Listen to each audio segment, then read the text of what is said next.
Kevin Powell describes himself as an artist, a man, a son, a husband, a human being, a very imperfect, fragile person. But he's also a leader, activist, community organizer, public servant. In other words, Kevin Powell has got a lot on his plate.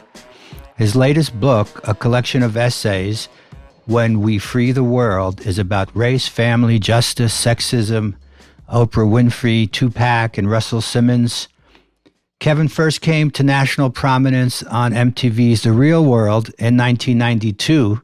He's been in and out of the spotlight ever since, running for office and losing, and writing 14 books along the way. His long-awaited biography of Tupac Shakur is highly anticipated by me. Kevin, welcome to Light Culture. Thank you so much for having me, Brother David. Thank you. You began When We Free the World before the Black Lives Matter uprising that were ticked off by the murder of George Floyd. What made you want to lay out the harsh reality of your personal life as a kind of case study of what it feels like to be Black in America? Well, I think as people know, the term Black Lives Matter has actually been around since 2013, 2014. It was originally coined by Dr. Marcus Anthony Hunter, who was a scholar at UCLA out in California. And I was involved in the Trayvon Martin situation. I was there in Florida when that went down. I was in Ferguson when Michael Brown was killed. And so, these things have been on my mind for some time. And then obviously with the rise of Donald Trump to the presidency and this whole resurgence of white supremacy, anti-immigrant sentiment, anti-Semitism, Islamophobia, all of it, all this hatred and violence and division we see in the country, I just felt that it was necessary to write a book that not only dealt with my own personal struggles around racism, but what was happening in the country around all isms. Because as you know, all of it is actually interconnected, even though a lot of us think it's all separated. It is not, Were you surprised by the uprising? No, because it was a long time coming. I think that you cannot continue to oppress or suppress any people, no matter who they are, in this case, American people of all backgrounds, as the Trump administration has been doing these first 3 years of this administration, and not have an explosion. So I think it's a combination of Trump, it's a combination of what the pandemic has done to all of us. I've lost a family member, I've lost friends, many of us have suffered through this.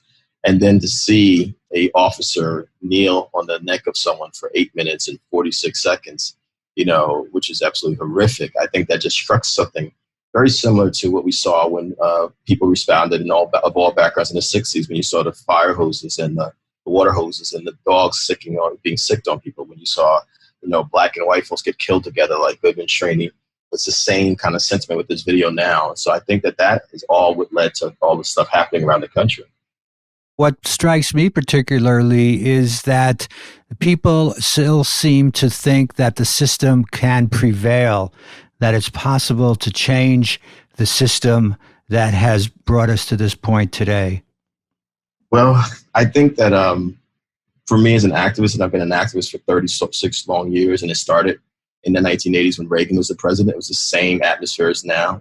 Back then it was AIDS, now it's a pandemic. It's the same level of hate and violence and division and war mentality.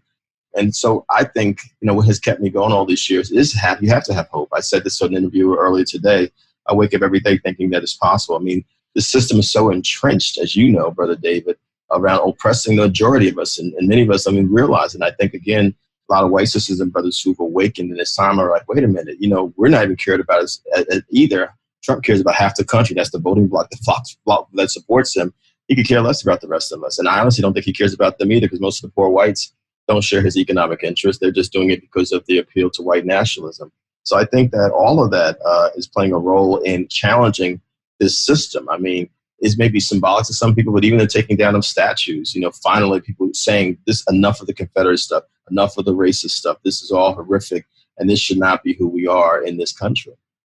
One thing I think that stands out right now as well, and as you alluded to, the 60s was a similar moment, because a lot of the overwhelming support of the white community, which wasn't really the case, at least based on these polls we read, where with regard to Black Lives Matter, that seems to have been a real surge now of support across the board for that movement. I completely agree with you. I think that it's something about that George Floyd video with the officer, Derek Chauvin, just kneeling emotionlessly on this man's neck for 8 minutes plus, nearly 9 minutes, and just looking into the cameras as he's being videotaped. And this man is saying, I can't breathe. And then his last breaths are for his mother. I don't know how anyone, no matter what your identity or identities, can't feel some sense of humanity come out of you when you see something like that. And so it's been dramatic. I mean, you now have white sisters and brothers, white people, no matter how they identify themselves, carrying, Black Lives Matter signs, wearing the shirts, wearing the hats, saying down with white supremacy. I mean, I never thought in my 36 years of being an activist that I would see anything like this. I've heard it from old school white radicals that were of the 60s, but in the modern generation X and millennials, I never thought I'd see this. It's profound, but it's absolutely necessary because just like in the Me Too movement, women have said that sexism won't end as long as men don't help to make it end. The same thing happens with racism. White sisters and brothers have got to be part of the solution. We did, Black people and people of color did not create racism in this country. We did not. We've been the victims of it. Oh, yeah, no doubts, of course. I don't think that's ever been the case, though, people have tried to make that the case. Oh, yeah, yeah. I believe in love, Brother David. I believe in love of all people. I really mean that. I believe in nonviolence. I believe in peace. But I'd be lying to you to say that my journey from being unwoke, as we now say in these times, we used to say conscious back in the day, to being woke, it included a period where, I felt a sort of amount of animosity as I was learning about all the history I was not given in school, in the textbooks, in the mass media culture, about my own people. And so you're going to be angry, but the key thing is that it's got to become something that evolves into proactive anger and love, not destructive anger, where you're just basically mimicking oppression. You end up being just like Donald Trump is what I say to people. And so I hear a lot of the anger. I get it. I've been that person. But it's got to be something that love is transformative. Who used to be Eve Ensler, she's a dear friend of mine, the creator of the Vagina Monologues. We talk about it all the time. Love is the solution. And if it really was that available, then it would have, we'd have been using it a long time ago. Love is the answer, man, but John Lennon and others have made that statement. But, sometimes it's hard to find within everything else that's going on around us. There's so many distractions. And, when we met, back in the 90s, we didn't have social media. We didn't have viral videos. We didn't have any of this stuff. And it was already a fast-paced society. And so there's so many distractions. But I think one thing the pandemic has done for me is let's pick up the phone and talk with people. Let's listen to people.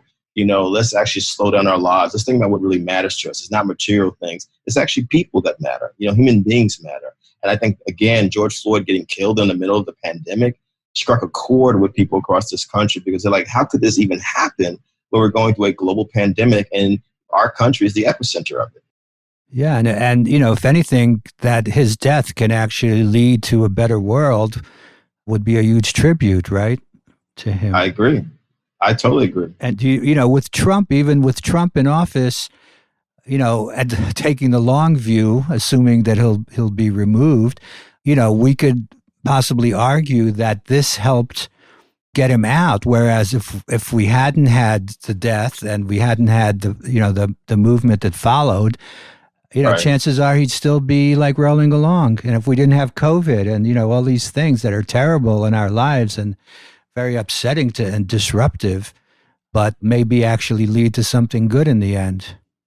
Well, I agree with you. I think that if you look at American history or world history, the broader context, nothing changes without the people being involved. Most politicians are not like Bobby Kennedy. They're not like a Bella Abzug or a Shirley Chisholm, some of the elected officials who actually were also kind of activist politicians. So most of them are pretty mainstream straight-laced, but it's people who make the politicians do their work. It was people who pushed Johnson to the Civil Rights Bill in 64, the Voting Rights Act in 65. And I believe it's people that are forcing these national conversations around race in a way we have not had since the 1960s. You remember that Bill Clinton attempted to do it in the 1990s, but that got squashed very quickly and it disappeared after the whole scandal happened with him and Monica Lewinsky. So this country actually needs to have this conversation. Yeah, and taking it to the streets is really the only way to get the attention of the politicians and the people in office and to make them, have a reckoning with the way things have been, because for the most part, it's just sort of, let's keep it going. Everything's fine. That's We right. could just sort of patch up this here and there. But once people are in the street, and you could see that anywhere in the world where people have gone to the street to make noise and make a claim, then usually there's some results come from that. That's right. So That's absolutely right. I mean, what we need, I'll tell you, I think is three major areas. One is the police departments around the country absolutely must be upended. The fact that most of them are not even they're not even culturally competent to relate to people beyond their own immediate backgrounds. The fact that it's just this kind of shield of blue or whatever the color is of the uniform, and the fact that violence is the first solution for everything. I would add to it, and people should check out a book called The End of Policing. It's a very important book to read, The End of Policing, where he talks about the fact that police officers, especially since the civil rights era, have been asked not just to be police officers, but mental health workers, social workers, conflict resolution specialists, things they actually have not even been trained to do. And that's part of the problem. It's like the police have become like this all-purpose thing. And a lot of them actually are afraid of the communities that they police. You can see it during the protests. And I mean, you see during the protests, they're beating up, these cops are beating up white brothers and sisters. There's no discrimination. One of the most grueling images for me is the elder white brother in Buffalo who was 75 years old and got pushed back and had his head cracked open. And so we've got to reform this big time. And the streets is the way to do it. And throughout the years, recent years, 10, 20 years even, as the economy has gone on, the police budgets have increased on the regular basis, and the social services haven't really kept up with that. And as the police have assumed those roles in the aggressive way that they have, it's really created these huge budgets that I can't believe that the New York budget is $7 billion for the police, so now at least they're considering cutting $1 billion. But wow. And on top of that, the drug war, which also impacts unfavorably into the minority communities, which also enabled the police to, gather resources, make money by taking people's property and, using those laws to their advantage as well. Building up the arms, all the military style equipment that they have. It was all through the drug wars. Well, yeah, I mean, the police have been transformed into a military. They're a paramilitary force in cities around the country. And you hit it on the head, David. And this really goes back to the Reagan years. Immediately after the civil rights movement, there was this backlash to the minimal gains that were given in this country, voting rights, some programs, et cetera. And instead of continuing those programs, which actually benefited people like me, I'm a first-generation college student. My mother has an 8th-grade education. My grandmother could not read or write. I inherited generations of poverty. Why was I able to go to college? Rutgers University in my home state of New Jersey, something called the Educational Opportunity Fund, which was created at the height of the civil rights movement, a social program.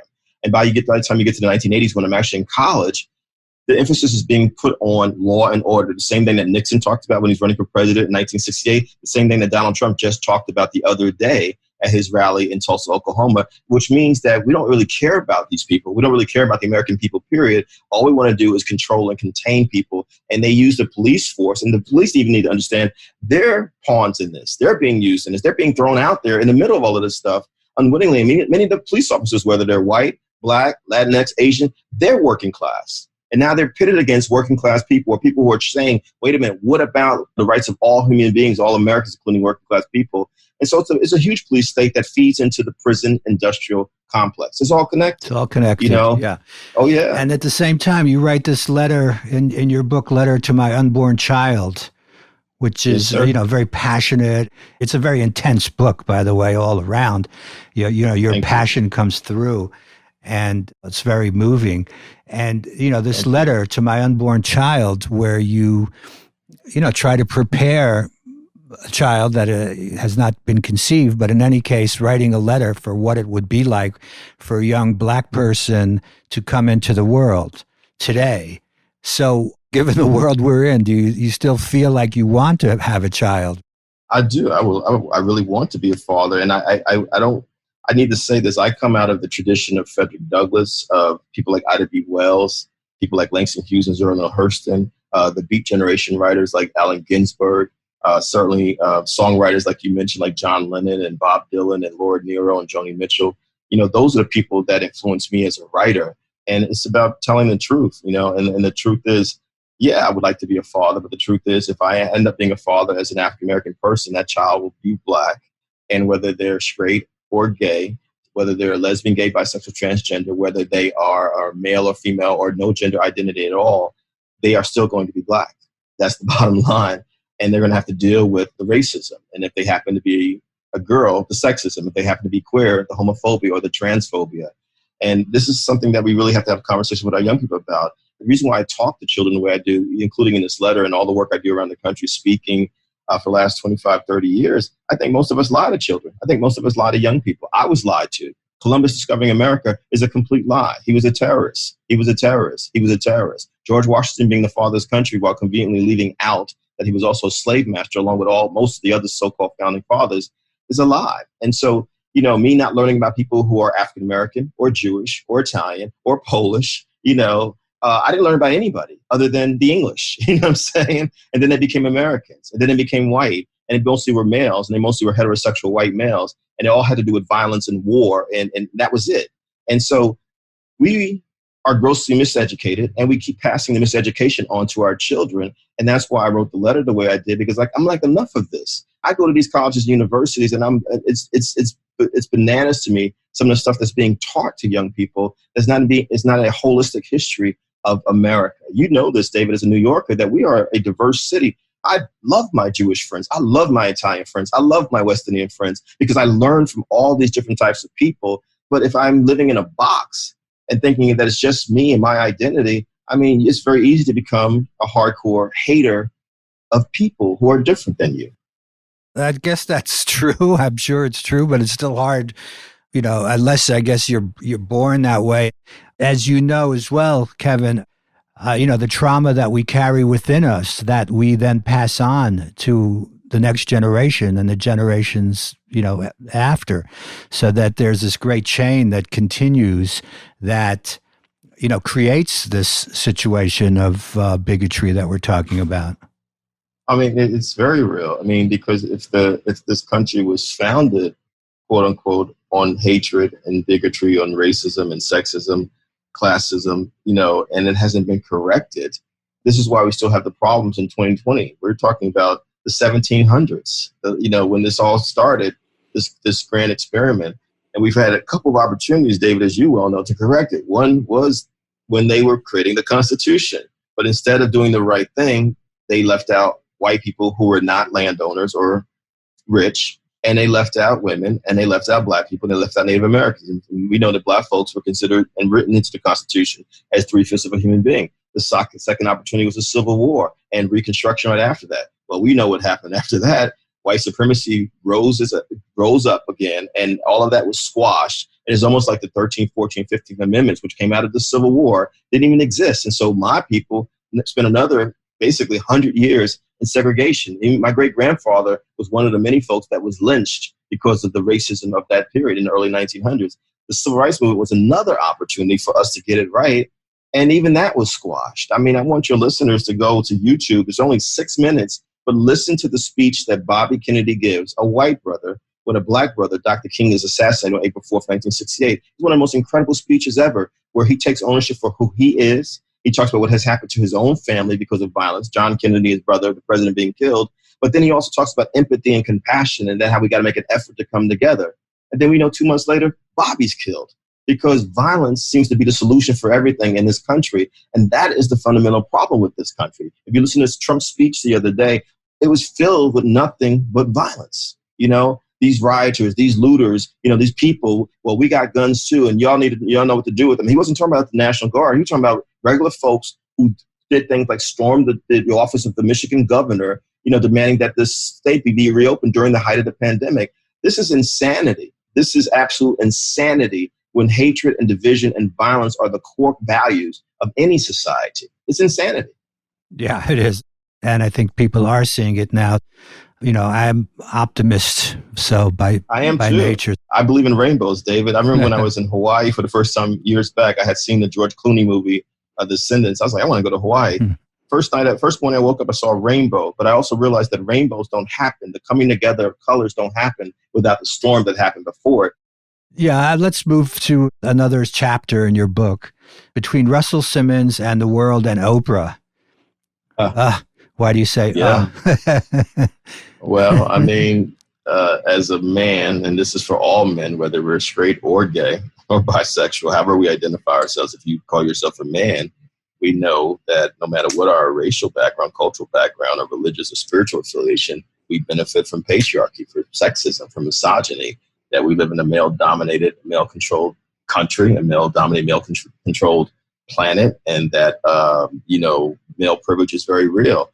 And just like I didn't learn anything about Black people or Jewish people or Italian people or Irish people or any of the diverse folks that live in New York City when I was going through school, K through 12, and I was an A student, I can count on my one hand, David, how many women I learned about. Betsy Ross Soda Flagg, Rosa Parks, Eleanor Roosevelt, briefly, very briefly, Helen Keller, very briefly. I just knew she was blind. She could not hear. But if you go through it, think about it. I graduated. I won the math award when I got out of high school. I won the English award. How many women writers did I even get in high school as I'm studying Shakespeare and Chaucer and Keats and all these folks? Emily Dickinson. That's pretty much it. And so that's called sexism. And most of us don't even realize that we're socialized to be sexist. So why did I write this essay about Russell Simmons? Because it could be Russell Simmons or Harvey Weinstein or Matt Lauer or Woody Allen or Bill Cosby. There's a long list of folks that have benefited from this thing called sexism. And many are defiant, like Russell is. And as I talk about in the piece, and do everything they can to blame the women but as being the problem. So they'll do things to try to discredit the women or try to smear their characters. It has been said to me by women like Bell Hooks and Eve Ensler, V as she goes by now, and Gloria Steinem, that men have to step up. I was challenged on my own sexism, as I talk about in that essay, in the early 1990s when I was in my 20s. I'm now in my 50s, a very grown man. And I understand that they were right, that this is not going to end until men actually participate in helping it to end. Because half the country and half the world are women and girls. Why is it acceptable for women to do the same work as men in 2020 and make less pay? Why is it acceptable for us to live literally in a rape culture, a culture of sexual violence? I mean, any of us can talk to our mothers, sisters, aunts, grandmothers, girlfriends. There's women around us, I guarantee you, that have been the victims of some form of violence, emotionally, spiritually, physically, or all three, by those of us who call ourselves men and boys. But in this case particularly, Russell Simmons is someone you knew. I don't know if you knew the other people you cited, but let's say you knew him well. You had worked at Vibe, as you mentioned earlier, and you were very much a part of the whole hip-hop scene at that point. Tell me a little bit about the genesis of this. Was this an assignment for a magazine? You had a lot of access to him. He would keep talking to you, so I imagine he was either trying to convince you, or did you know what you were going to say when you started, or how did the evolution of this whole thing come about? Well, I'll say this to you. I don't care who the man is. If you've been accused by several women of the same thing, I believe that more than likely is true. If it's just one person, then I'm like, okay, let's hear it out here. But if this seems to be a pattern of behavior, Harvey Weinstein, Matt Lauer, Bill Cosby, Russell Simmons, over the period of time, that makes it very suspect. They reached out to me. They asked me, his people asked me, would you be willing to talk to Russell? He wants to talk to a journalist that he trusts. Let me make it very clear, as I say in the article, we're not friends. We're not friends at all, not like that. I know him. I know of him. Obviously, I've interviewed him. I've been in spaces with him. But I agreed to it for Medium.com. That's where originally the piece was going to be, as a paid assignment. And I worked on it for a couple months back and forth. And there was a whole lot of stuff going on behind the scenes with the movie and the women involved in the movie. And they were nervous about me talking to them because they didn't know if I was on Russell's side, quote unquote. The movie is a documentary. It's called On the Record. It's on HBO Max. And it features three women of color specifically, who say that Russell Simmons raped them. Celie Abrams, Sherry Scherer, and a woman named Drew Dixon, who's kind of the heart of the film. And so that's what it was about, really trying to figure out, what was happening here. And as I say in the article, in the essay, I should call it, which was originally going to be for Medium, I talk about how he wanted to give me this file on all these women who were accusing him. I never looked at the files. I'm like, I'm not going to participate in that, not as a journalist. And I've been a journalist for as long as I've been an activist, over 30 years. And so I know how to find sources for myself. I don't need someone handing me or spoon feeding me something, because I think that's unethical. I would never do that. And eventually I took the piece away from Medium because I realized, hey, this is not even the right place for it, because they are more interested in the sensationalism, all of it. And what I'm actually interested in is the truth of it. And how do we use this story to help people to understand that this is not acceptable behavior, and hopefully to move people towards action to end this bad behavior from all of us, not just him, but all of us. And you also mentioned Oprah here, who's, sort of up there, was discussed as a presidential candidate at one point, as somehow complicit in giving him a pass on this. Well, she is a complex figure. Oprah is a product of post-civil rights America where certain opportunities have been made possible for people of color. That's reality. I support her and what she's been able to do as a media mogul. The fact that she's been able to own her own entity all this time, is very rare. The fact that she became a Black billionaire, that's incredible to me. But by the same token, I think that no one is immune, no matter who you are or who you think you are, from constructive criticism. And the reality is that a lot of the folks felt that she had abandoned the women in the film when she decided to pull out of the project due to, there was all kinds of wild things being said. There was Russell Simmons pressure. There was pressure from the rapper 50 Cent, from other people, the social media fire that people were coming at her and her friend Gayle King. Who knows what happened? Really, only Oprah knows. But what I do know is that these women deserve to be supported. And they need to be supported not just by a few people, but they need to be supported by people with power and influence, like an Oprah Winfrey and other women. That's real to me. And I think that that's an important thing to say. But at the end of the day, the piece is really about all of us. Who are we and how do we even end up in this place where we're having to have these not just difficult conversations about race and racism, about sex and sexism. And just like there are Black people who participate in the system of racism, there are women who participate in the system of sexism. That's just the reality. Yeah, with Russell also, there was some suggestion that people are picking on the Black man, who got to this high level of success, and that maybe that wasn't a good thing for young Black people or in general to point the finger at Russell when there were so many others as well. Well, that's actually wrong to say because there's a lot of fingers that were pointed at Charlie Rose, Matt Lauer, Harvey Weinstein, Woody Allen, Roman Polanski. A lot of people have felt it, as you know. Yeah. That's number one. Number two, as a Black man, as a heterosexual Black man, I'm going to say to you very directly, I can't talk about racism and then turn around and hypocritically become a sexist monster and attacking Black women. And there's been a history of people talking about oppression or injustice in one form and turning around and being oppressive themselves. It's just unacceptable. It's unacceptable. I think the real conversation, because that's a diversionary conversation, the real conversation should be, why is it okay to rape, batter, bruise, wound, injure women and girls in any form? Why is that okay for anybody to do, no matter what their race is? Why is that okay? And why are we always trying to silence those conversations when they're brought up? And have you had any reaction from him yet, or Oprah, or with regard to this? No, I'm sure that they all read it, and I'm sure they're following the trajectory of the book.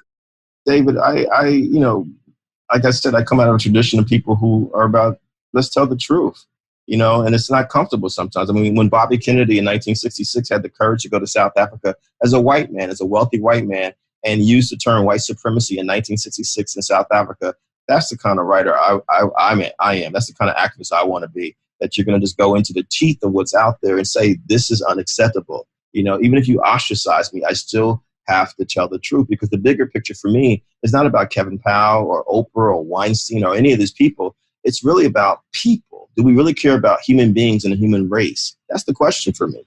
And when you ran for office, what was that experience like? Was this front and center in your campaign as well? Yes. When I ran, I started thinking about it in 2006, but I really ran in 2008 and 2010. So I ran twice. As you mentioned, I lost both times, which is fine, because the reality is my soul is not meant for electoral politics. I decided to run because I had spent a year, 2005 and 2006, going back and forth to the Gulf Coast doing Hurricane Katrina relief work. We had created a project called Katrina on the Ground. We had organized and trained 700 young people, college students, to do work in the Gulf Coast. It was an amazing experience. And one of the things that came out of it for me was like, look at the policies that exist and what is happening with these elected officials. Why is not more happening, except for a few that are dedicated to making sure that this situation happening in New Orleans and throughout the Gulf Coast was corrected, was rectified. So that's why I ran. But I certainly ran as a person who came from a working class background. So I talked about education. I talked about, supporting small businesses in the community. I talked about things that I thought were important to the community. But what I learned, sir, is that even in New York City, which is supposed to be so progressive, so liberal, so forward thinking, even here in New York City is no different than anywhere down south or in the Midwest or any other part of the country where certain people want to hoard power, certain groups want to hoard power, and they want to determine when you can run for office and if you should run for office and who should support you. And so the whole thing, whether it's Democrat or Republican, liberal or conservative, actually has nothing to do with regular people. It has everything to do, most of the time, with a few exceptions like AOC, and Bernie Sanders and a few other folks who speak power to truth with, just power. And I'm not interested in that. What I'm interested in is people, not power. I'm interested in people having power, not an individual or one organization having power or domain over a whole bunch of people. Because at the end of the day, you become just a progressive version of Donald Trump. And that's all it is. And I'm saying that as a lifelong progressive. Most of us who call ourselves progressive or liberals actually are not progressive or liberal because we really not are interested in anything that's about changing this significantly for the benefit of all of us. It's really about just a handful of elite people controlling everything. That's what I experienced when I ran for office both times. Absolutely. And they know it. And that turned you off from trying again. Oh, I have no interest in it, sir. I've been blessed to see the country. I've been all 50 states, small towns, rural areas, big cities, all of it. I belong to the whole country. I'm a citizen of this country, of this world, and I'm an activist. And so I want to be able to move freely. And I mean, you said it in this interview, look at the fact that it takes people to get the politicians to move. Well, I'd rather be on the side of the people than the politicians. Right. I want to be, that's where I'm at. Your life has been, hard, right? In many ways, from your childhood through overcoming all these other obstacles, the case of the woman that you alluded to earlier with regard to a case there of violence that you've, obviously feel very strongly about making a recovery from all of that. You've gone to therapy, right? You admitted to depression. Do you feel like there's a stigma about all of that? Not to me, sir. I think I'm honest. I haven't been to depression therapy. I go to therapy. I have spiritual advisors. I'm a vegan. I'm a yogi. I'm a skateboarder. I got 4 boards in this house. I work out every single day. I believe that, we're not even taught in this country as we go through the educational process how to be whole human beings. I don't think we are, sir. I think about what Dr. King said in his Vietnam War speech, how we as Americans were moving from being a people-oriented society to a thing-oriented society. Everything is about status. It's about career. It's about material things, material acquisitions, to the detriment of us developing as whole human beings. I don't see anything as hard or bad. I'm thankful for being born poor. I'm thankful for being the product of a single mother. I'm thankful for welfare, food stamps, government cheese, rats, and roaches, because that's what it taught me, sir, how to navigate any situation in life. That's what it taught me. Including that fateful year of 2018, which you write about, which is this insane situation you found yourself in with your Minnesota wife, right? Yes, sir. And you were working in a theater company. You had looking at that as another way to express yourself and to get good stories out there. And suddenly you found yourself embroiled in this crazy law case. In Minnesota. In that same Minnesota that we know about today. Yes, sir. Well, I tell you, someone sent my wife a hateful email in the fall of 2017 in the midst of us producing a show called She, a choral play, which is about ending violence against women and girls, and we had a great run at the Here Art Center here in New York, which is in Soho. And it was terrible. My wife was profoundly affected by it. We went back and forth for 2 weeks. I looked up the person that I thought was the person who sent the email. I sent a response to them, and I sent it to a few other people, but not like some mass email, anything like that. The next thing I know, fast forward a month later, the lawyer for the woman in Minnesota, a man named Aaron Scott with Fox Rothschild, the law firm, one of the major law firms in the country, sends us a lawsuit saying, because I was a celebrity author, quote unquote, and went off on me about all this different stuff, and that they were suing us for $500,000 for quote unquote defamation. We spent the next year going back and forth, including to Minnesota, on 3 different occasions. And we ended up on trial in Minnesota, in Minneapolis, St. Paul, in December of 2018, with a white Republican judge and a jury that was all white folks, except for an Asian juror. And we lost. And we were expected to pay several $100,000 in restitution for an email.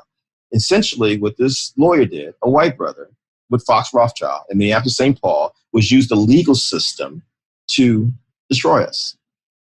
And it did, financially and otherwise. It did. And I could sit there right now, David, and I could easily hate people because of what we experienced. You know? Yeah, you could But have I don't have, folded at some point, right? it nearly broke both of us. It nearly broke both of us. But I don't have that kind of mentality in me. But I said to myself, I have to tell the story of what happened.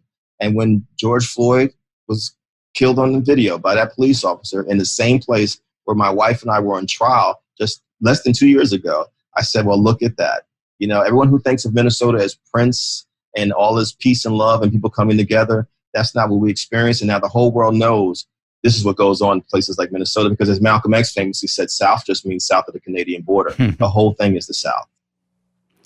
And is writing partly therapeutic for you? Fully therapeutic, sir.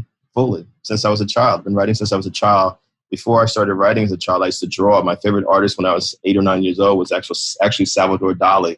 I love the visual arts. And so I didn't know what the word art meant, David, when I was growing up. I mean, again, when you grow up in a poor environment, there's no art classes, there's no art schools. You know, you have art in your school, but no one ever said, you know, oh, you can be an artist. That was not something that you even thought you could actually aspire to. You can be a writer. I didn't know I could do any of those things. I just knew that I loved creativity. That's what I've always been a part of. The other day I was looking at, Elliot Wilson has this email newsletter now, and he was featuring your stories with Tupac. Is that right? Oh, you didn't see it? Yeah, you should see it, because he had No. the covers of 4. I guess you did like 4 covers with Tupac at Vibe. Yes, sir. Yeah. Yes, sir. And, Tupac has come up in the demonstrations as well. From what I understand, people have been playing his music in the course of, of the daily event. So, I'm dying to know a little bit about your experience with Tupac, and what are we going to learn in your book that we don't know? I can't tell you the secrets of the Come book, on, but I will. one. What I will say is that I met Tupac in 1993, 27 long years ago, which is really incredible. And as you alluded to in the introduction, I was on the first season of MTV's The Real World. I had no idea. We had no idea what the impact of that show would be. We had no idea that it would create this whole genre of television that still exists to this day, and help to put someone named Donald Trump in the White House, the reality TV show president, which is insane. But we met, and Tupac turned out to be as big a fan of mine from watching the show as I was of his. And I had talked to Vibe about writing about him.